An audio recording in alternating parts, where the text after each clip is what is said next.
23 маусым мемлекеттік қызметкерлер мен полиция күні. Сала мамандарын кәсіби мерекелерімен аудан әкімі Мейрамбек Шермағанбет құттықтады. Салтанатты жиын өтіп, ауданның дамуына елеулі үлес қосып жүрген қызметкерлермен кездесті. Бір қатарына лайықты марапат ұсынылып, құрмет көрсетілді. Мемлекеттік қызметші, полиция қызметкерлерінің кәсіби мерекесі құтты болсын. Мемлекеттік қызметшілер күні 2013 жылдан бері аталып өтіп келеді. Салтанатты шарада сөз алған аудан әкімі Мейрамбек Шермағанбет мемлекеттік қызметтің ел алдындағы мәртебесі мен міндеттерін әрі зіл батпан жауапкершілігін атап өтті. Дәл осы саланы таңдап, елге елеулі еңбек етіп жүрген азаматтарға алғысын білдірді. Жиынға қатысушыларды құттықтады. Жауапты міндет жүктелген мамандықты еңгеріп, қазалы жердің көркею жолында қалмай еңбек етіп жатқан сіздерге шынайы ризашылығымды білдіремін. Бұл сала ардагерлерінің салып жатқан сара жолын қызметкерлерін лайықты жалғастырып жатқандары деп есептеймін.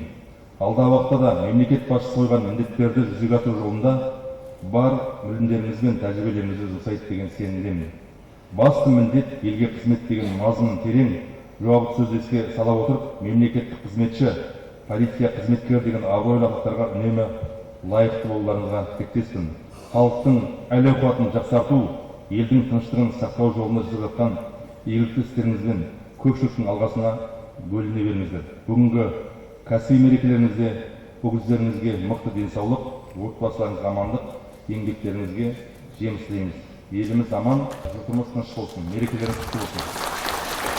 Еңбек жолын қоғамға қызмет етуге, мемлекеттік саясатты жүзеге асыруға арнаған ауданда 163 мемлекеттік қызметкер бар. Көпшілігі өңір дамуына үлес қосып жүргендер, тең жартысы нәзік жандылар.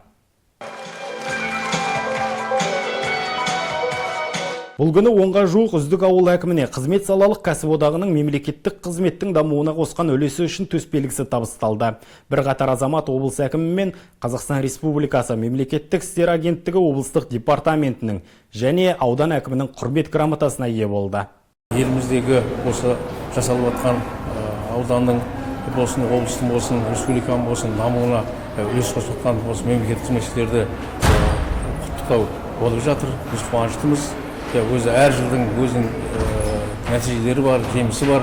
Мен сонау 96 жылдан бері осы қызметте келе жатырмын. Осы Қазақстанның жылдап қарыштап дамуы осы мемлекеттік қызметтегі азаматтардың жұмысы ғой деп есептеймін. Енді алдағы уақытта осы қызметтегі жігіттерге азаматтарға сәттілік тілеймін. Қазір үлкен жауапкершілікті тілейді бұл жұмыс. Асқан шеберлікті тілейді және халықпенен ахуалды жақсы өзара ынтымақтастықта жұмыс істеу үшін үлкен қажырлы еңбекті тілейді.